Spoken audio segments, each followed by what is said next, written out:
We shall begin! Today, you are going to be watching me draw this page. And it turned out pretty good. It's not exactly the way that I want it, but it's not bad. All right, so here's what we're going to do in episode 132.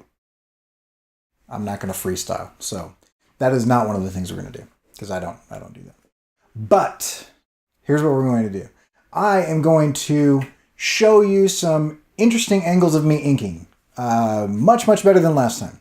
Also, I'm going to give you an update on a number of pages that you haven't seen and revisit some of the pages that you have seen of my fairy tale, as well as because I have so much footage of me inking and only so little to talk about, I'm going to tell you some stories, some super embarrassing stories about me at prom. Several proms. I went to 4 proms in 2 or 3 different high schools. And I was kind of an idiot at a number of them. I will tell you those stories after this.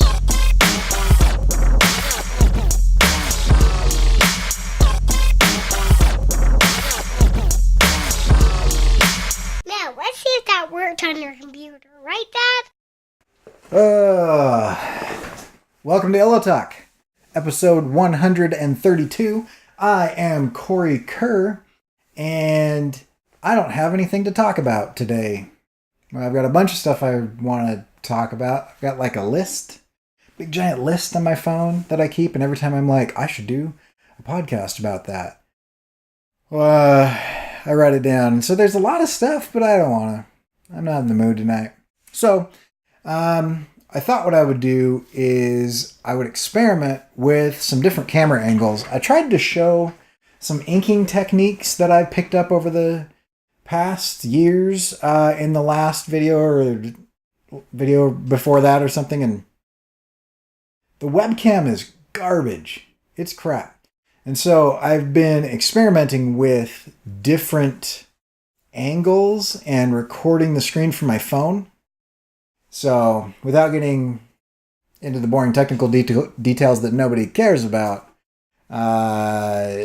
exposure lock and focus lock without having like a UI, like buttons and writing and stuff overlaid over the top is like impossible to find, because I cheaped out and I got like the smaller hard drive on the phone, and so I don't have enough room to do the ridiculously large, this is, I don't know, a couple hours worth of drawing.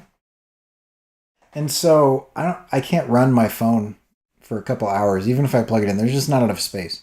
So what I'm doing is I'm tethering it to the computer, because I've got space in the computer, and I'm recording the screen of the phone, because the phone just has a better camera. So I downloaded some apps. Still not happy.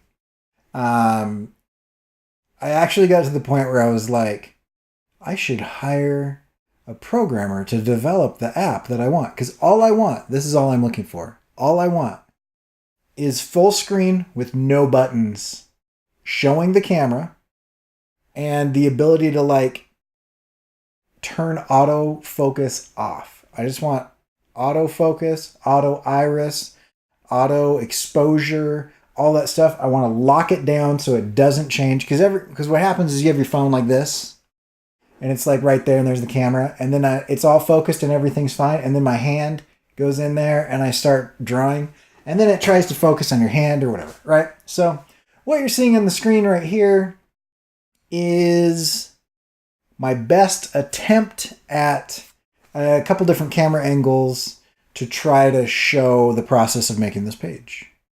And it turned out pretty good. It's not exactly the way that I want it, but it's not bad. It's pretty good. And so let me show you up close.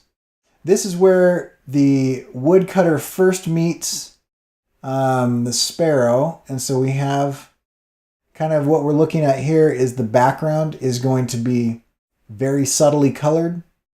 And then we get thicker and more detailed as we move into the foreground. And so that gives it some depth. And you can see like the trees, like crazy detailed. and the little ferns and all that jazz. And then we've got the bird, and then it gets less and less detailed as we kind of pull out and we see the little man looking concerned. So that's what we've got going on. But it turned out pretty good. I think I'm going to go through this section. This is a little abrupt. I'd like it to round out a little bit more. So this part's going to get darker, and I need to kind of paint in some delete or two opaque white there. But yeah, overall, I'm pretty happy with it. I kind of wish I would have surrounded the bird with a little bit more stonework, so that I could have had an excuse to have a little bit of white space, and black and kind of spot blacks around him to kind of bring her out a little bit. But it's all right because the colors are going to do that as well. And contrast, I mean, she's mainly, like up here, there's not a lot of patterns or textures going on, and here there is. So you've got that contrast of complexity versus simplicity. But down here, it's complex, and so I kind of lost on that. I was able to separate the tail pretty well with the shadows, and I tried to, up along this ridge here, the edge of the tree, I kind of blended in some black and some gray by doing hashing and some other things, so there's some visual separation there as well. And then on the edges of the pages of this fallen log, this tree that's down, you'll notice it gets blacker on the edges and near the bottom. The wood grain gets thicker at that point. And so I think the colors will really help this page, but I'm pretty happy with it. I think it turned out all right. And I thought it might be fun to show a few more of the pages that I've done. And so you've seen some of these if you've watched all the videos, but if you haven't watched all the videos, some of this might be new. So this is one of the earliest pages I did. And so you can see that we have kind of this floating world, literally, in this case, situation. We've got our character over here. She's kind of running over this rickety bridge. And then lots of negative space surrounding that. The moon is there to kind of show the surreal and magic nature of where she's going. And then it is both figuratively and literally separated from the normal world that she inhabits. And so you get lots of white space around it and little foreground elements. But because I want you to look here mostly, this is the most detailed and highest contrast point. And so you can kind of see, I don't know if it's going to focus, but you'll kind of see that there. That little floating rock. I kind of made it as if it was like just kind of plucked out of the ground one day. Like the spoiler alert. This isn't a spoiler alert because it's not a spoiler because you could read the story. It's been around for thousands of years. But spoiler alert, the sparrow is a magic fairy. And so when she retreats into her place is very magical. And so this is another page that I did. And this one is actually where we find out that the sparrow is a magic fairy. And so it's the same building as I showed you before on that floating island. But now we're like close up to it. And I got to play with like some patterns. Did different patterns and the different surfaces and stuff like that. Not real happy with the clouds. Those are pretty terrible, but I think I'll fix them like with the color hold. Anyway, so there's that page. So that's 3 pages down. These are in no particular order, so this won't make a lot of sense. But this is the part of the story where the sparrow is eating the food of the wife when the wife does not want her to do that, which is kind of the catalyst for the wife cutting out her tongue, being super evil about it. But you can see this is the page where I really decided that I was going to play with juxtaposition of textures. And so you can see that there's the texture juxtaposition between the bowl and the wooden table and the water. Those are all very textured, exceptionally differently intentionally. And so anyway, so there's that. And then I really like the idea. They're like inside of this, it's called Jomon. I don't know how to pronounce it. I've only read about it.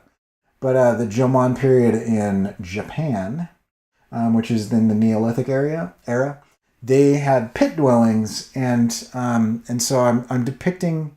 I'm not actually. This isn't actually taking place in the Jomon area, but a lot of the visuals that I'm bringing in are from kind of a more ancient time. And so, anyway, she's got her little junk ship that she's doing some fishing with just off the beach there from their house. And there's our little bird guy. That pose was way harder to get than I thought it would be. And so, you kind of get a close-up of the bird there. This is actually the page right before the page I just showed you.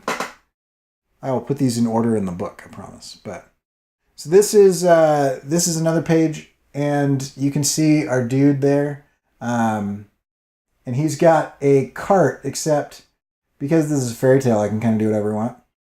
And actually, I saw these. There were references for these. I saw wind-powered carts, and I don't know how authentic they were or not, but like somebody has old-looking pictures of these wind-powered carts, and so I designed my own kind of wind-powered cart. So he's going off into the mountains, and then he leaves his... I'm trying to catch this so it doesn't catch so much light. He leaves his grumpy wife, very grumpy, with the bird. Where's the bird? Oh, over here. Sorry. There's a bird. And so they're kind of staring each other down. The bird is surrounded by light. The wife is surrounded by black.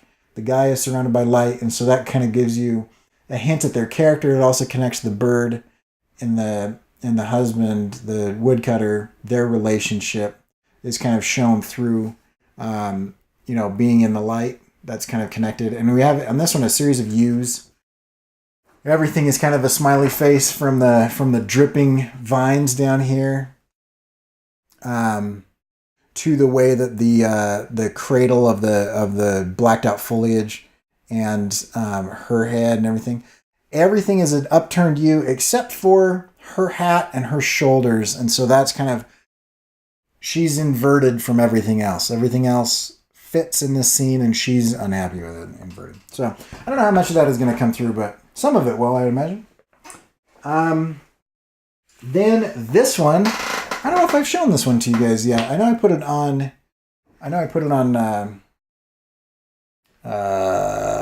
Instagram story, but basically from far away you see her falling, right? And so I'll just show you close up here. So close up, what's happening here is she opened the box. There's the box. Let me give you a hint. Let me give you a word of advice. If you're ever in a fairy tale and you are told not to open a box, no matter what happens, don't open the box. It will never be good. Pandora, woodcutter's wife, number of other fairy tale characters who continue to open boxes that they're told not to. And so she opens the box and all kinds of monsters and demons and snakes come out and scare her. And this is when we really see kind of her demise. And so she's very straight-laced and she has this kind of corset of reeds that she's made, a corset of maybe bamboo. And so you can kind of see everything's unraveling, right? It's all coming apart. Her greed and her avarice have kind of gotten a hold of her and she's getting her comeuppance. But I love some of the details of this page. It's pretty fun. I like it. I actually did this one without recording me inking it because sometimes it's just super tiring. So funny prom stories. Let's see. So the first one happened during prom. And so we're at the dance. Let me rewind a little bit. One of my cousins and I, we taught ourselves how to break dance by watching Swing Kids. We must have been like somewhere between 9 and 11. I can't remember exactly when that was, but we had like a VHS tape recording of Swing Kids. And so we like saw the aerial tricks and everything. And MTV actually played music at the time. And so anyway, we taught ourselves how to do a bunch of like kind of stunt breakdance things. And I was never much of a break dancer, but like every so often we'd hit up a dance, and do a little break dancing, right? And so anyway, fast forward a number of years, I was probably 16 at the time. And so my high school girlfriend and I went to prom. And we, maybe I was 17. Anyway, we got there and it was like the 90s and it was all stuff that you could not dance to. Like the DJ was not, we were kind of like, give me like a beat, like give me a rhythm, and it was just, there was the occasional slow song, but there was never anything that you could actually dance to. And so I went up to the DJ and I said, hey man, can you play some dance music? And he's like, what do you mean? I'm like, can you play something I can break dance to? Like something, with a beat? Do you have any like, something with a bass line? Do you have some hip hop or something like that we could like, actually dance at this dance? He's like, yeah, sure. What was your name?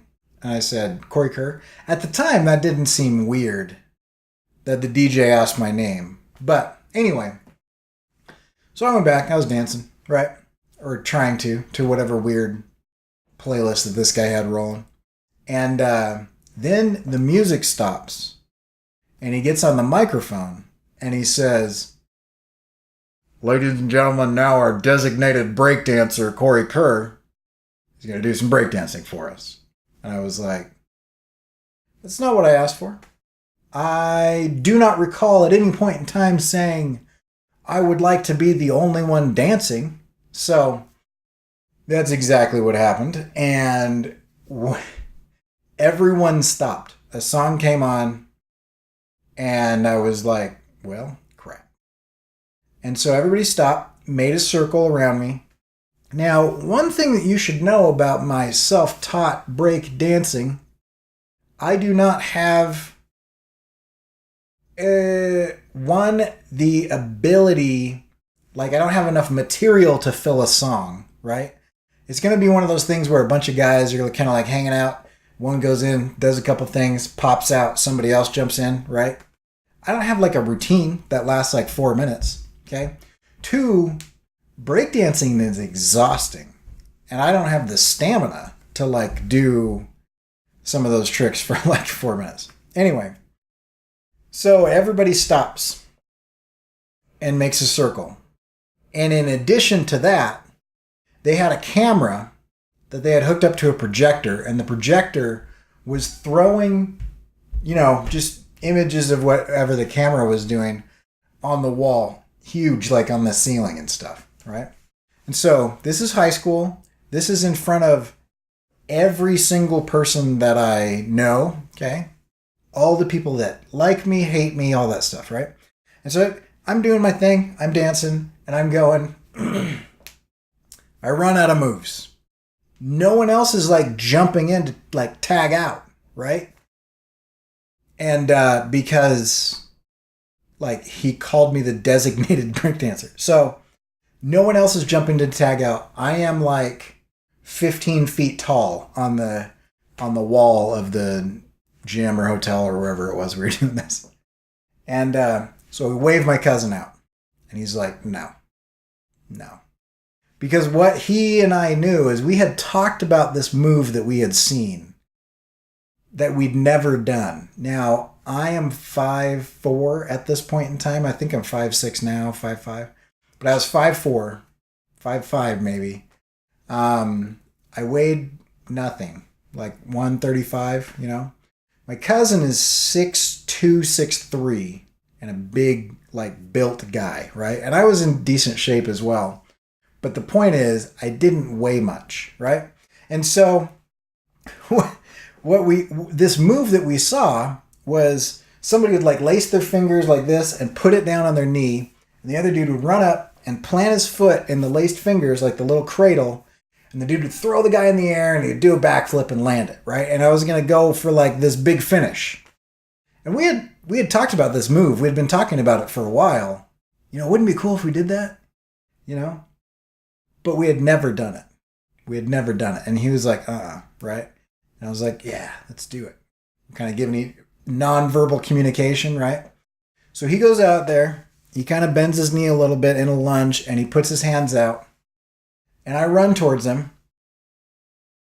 I was not fully competent, and so I overcompensated. So what I did is I ran, and I like bicycle kicked off of his leg as hard as I possibly could. He was also not confident that I would be able to do the backflip. And so he threw in the air really hard when I planted. So what happened is, instead of doing a backflip, I launched into the air, very high into the air.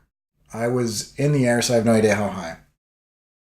Did the backflip, continued to spin past the backflip. I did 1.5 rotations. And I landed flat on my back. The first thing to hit was like the back of my belt against the ground.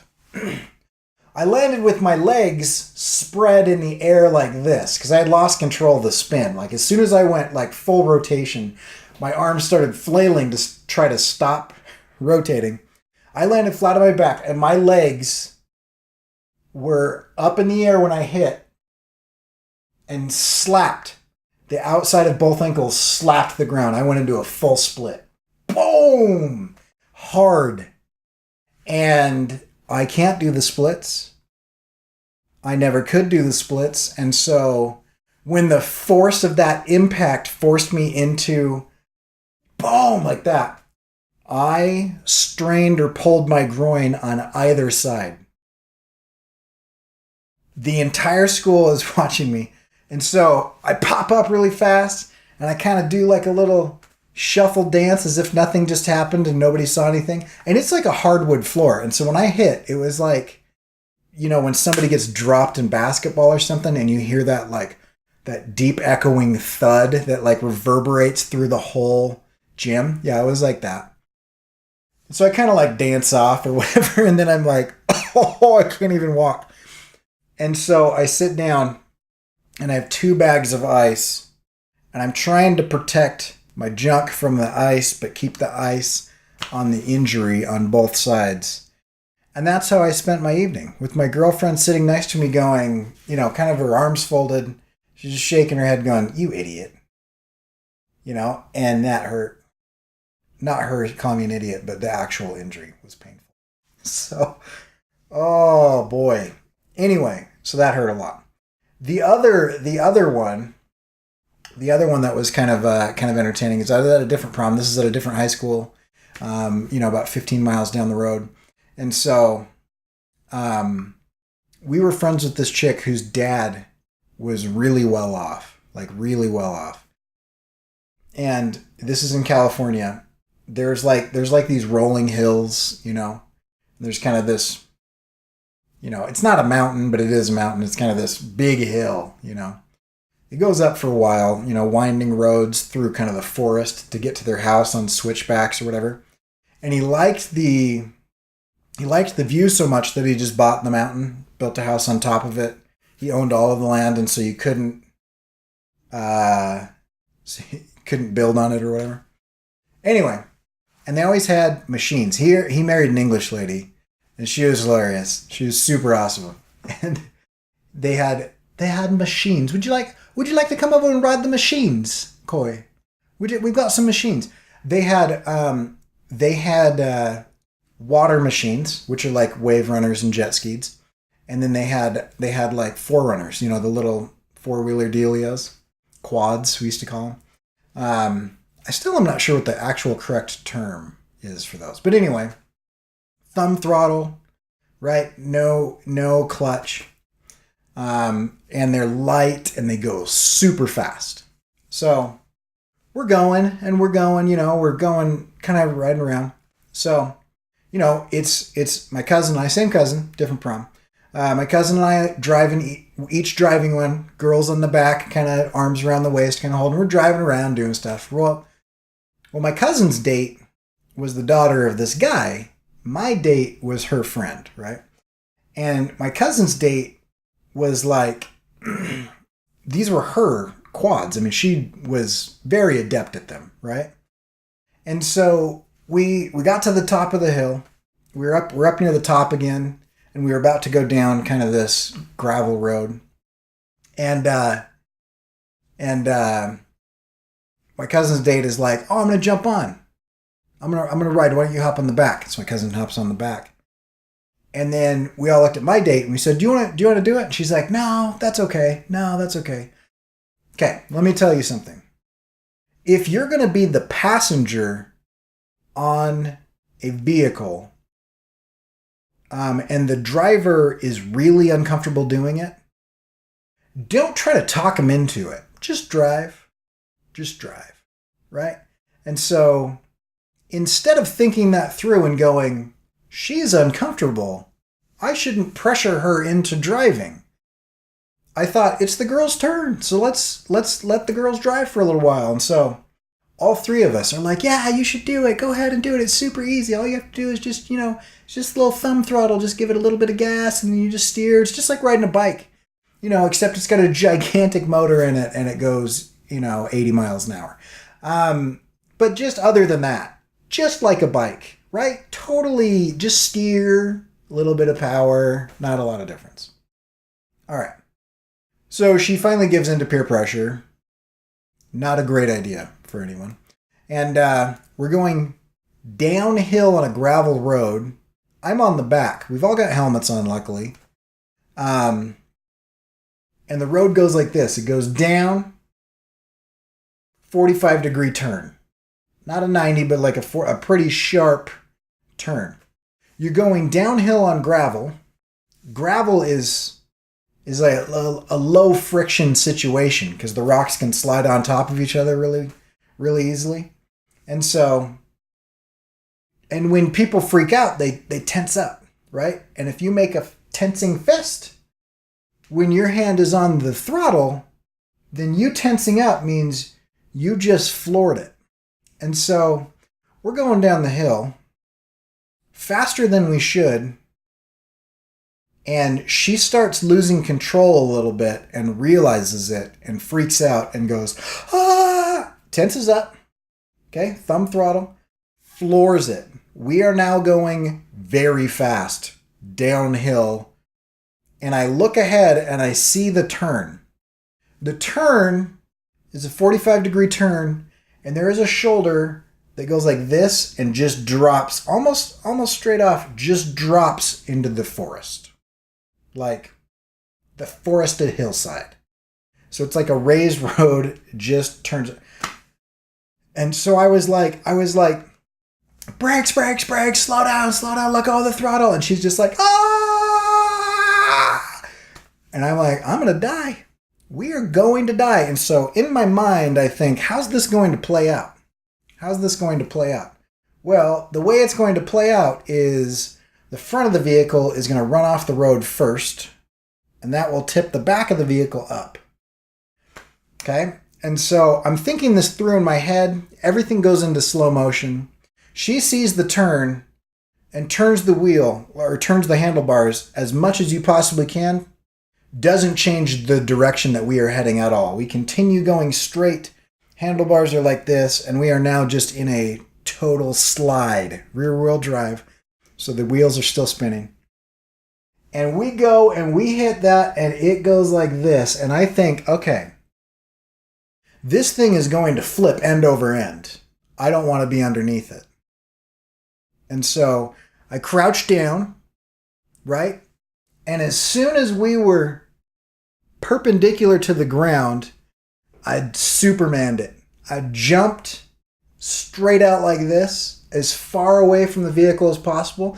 It was the obvious thing to do. Obviously, that's what you would do. I jumped, and then as I was about to hit the ground, I had a helmet on. I tucked into a ball, did kind of a little bit of a half front flip, kind of rolled off my back, landed it on my feet. It was a move I had perfected from crashing many things. And so kind of did a dive roll, right? Little dive roll, skidded to a halt, and I thought, man, I thought that was going to hurt. I thought we were in some serious trouble. I'm glad nothing happened. And then I turned around, And I looked, and mangled arms and legs sticking out of, it was like a cartoon, like a house had fallen on the witch, and just see her feet. The thing had landed. I don't know if it flipped or what. I don't know what happened because I was in the air. But when I looked back, my poor date, still white knuckling it, flooring it, and the wheels are just... She is underneath and tangled up in the handlebars. Underneath it, it's on top of her. And she's still freaked out. It's just spinning. And so I went over there and I said, okay. Kind of took her hand off the throttle. You doing okay? Oh, she's crying and stuff. Oh, I felt so bad. And so I roll it off of her. It's heavy too. So I kind of squat thrusted it, get down there and and so she gets out from under it. Well, the other couple, they were down the mountain already. They didn't know, we were behind them, so they didn't know that we crashed, right? Because obviously she wasn't an experienced driver, and so, the other girl's oh, just, I'll take the lead so that you guys know where to go or whatever. Yeah. So anyway, she is in shock. She is cold. She is shivering. She's hugging herself. She's not making sense. and so I get the four-wheeler over up against the bank of the road. The road's like this, and the bank of the road is like that, right? The shoulder that we fell down. And it was roughly 4 feet, a 4-foot drop, right? And so I get it up, and the wheels just start spinning. I couldn't get it up. I had to push it up. And I could flip it over, but there's no way that I could actually physically lift this thing into the air 4 feet, right? And so I went over to her and I said, "Hey, Beth, you've got to get back on this thing." "No, I can't do it." And she's just terrified. And I said, "We're stuck here and we can't get any help until we drive somewhere. And I can't drive you anywhere if I can't get this thing back on the road. We're kind of on the side of a mountain, and so the only way to get back was on this road, right?"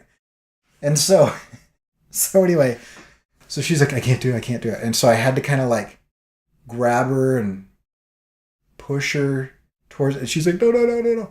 And I said, "I don't need you to do anything. I just need you to put your hand on this handlebar." I can't do it. And so I put her hand on, and I just need you to just ever so lightly give it a little bit, just a little bit before you do it. Let me show you what a little bit is. It's like that, just like that. Not like this. Just a touch. I just need the wheels to turn a little bit. That's it. I can't do it. She's bawling. And I'm trying to be as calm as possible. I'm trying to say, hey, it's fine. It's not a big deal. We're just going to starve to death out here if you don't get on the frickin' bike. So anyway, eventually I convinced her to sit on the bike. She weighed 82 pounds, so who cares? I don't know how much she weighed, but she was not a big girl.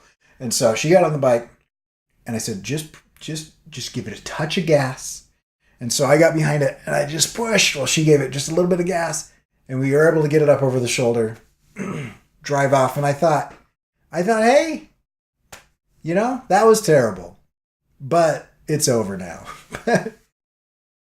Somehow I felt so bad. Somehow she had busted her ankle in the in the thing. So I've got to do this for you. This is how we danced. This needs to be higher. So the rest of the time it was thud, thud, thud. And the poor girl just limped through prom. The rest of prom, she was just limp dancing, just kind of icing her ankle, and then would get up for a slow song and limp dance. It's I was trying to lift her as much as I could. It was not a great prom for her. I had a good time. Wasn't great for her. So anyway, there's a couple stories. Sometimes I'm going to tell some stories on this channel if I don't feel like ranting about things. So hopefully you enjoyed that.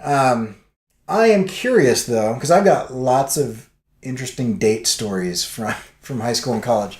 Tell me some stories of your dating, and what is the most injured anyone has ever been on a date, or any like horrible prom dancing situations.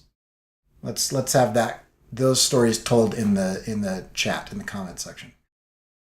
Yes, that's it. So you can catch my stuff at corykerr.com.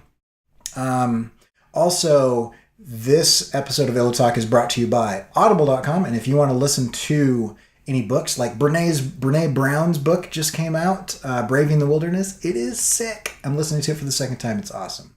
Then you can check that out, and the link for that is in the description of this video, along with my website, my Instagram, my Twitter, and all of that jazz. And and the tools that I'm using, I link to those as well if you're interested in using the kuretake brush pens, or the kuretake Feud 55. I don't know if I linked to the microns, but they're just drafting technical pens. But yeah, if you want to look at those are also in the description of this video. I will catch you guys later. I'm out.